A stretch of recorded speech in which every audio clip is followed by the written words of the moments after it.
A nöqtəsində atmosfer təzyiqi 715 millimetr civə sütunu, B nöqtəsində isə 760 millimetr civə sütunudur. Sxemdəki kəsmə yüksəkliyini müəyyən edin.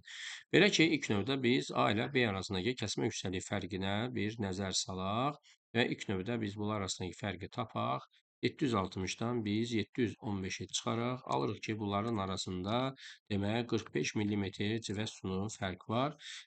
Bizdən isə burada gördüyümüz kimi kəsmə yüksəkliyi istəyir. Birinci baxa görə A-dan B arasında neçə kəsmə yüksəkliyi var? Gördüyümüz kimi bu ərazidə demək 1, 2 və arada 3 kəsmə yüksəkliyi var. Demək ki, 3 kəsmə yüksəkliyi fərqi var.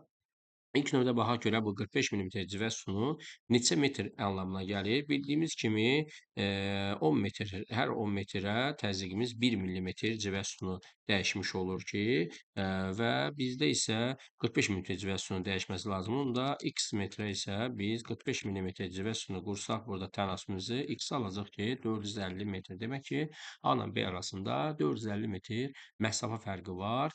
Əgər A ilə B arasında demək 450 metr məsafə varsa, amma bizdən isə bunu kəsmə yüksəkliyi istəyirsə, bayaqda tapdığımız kəsmə yüksəkliyi 3 idi.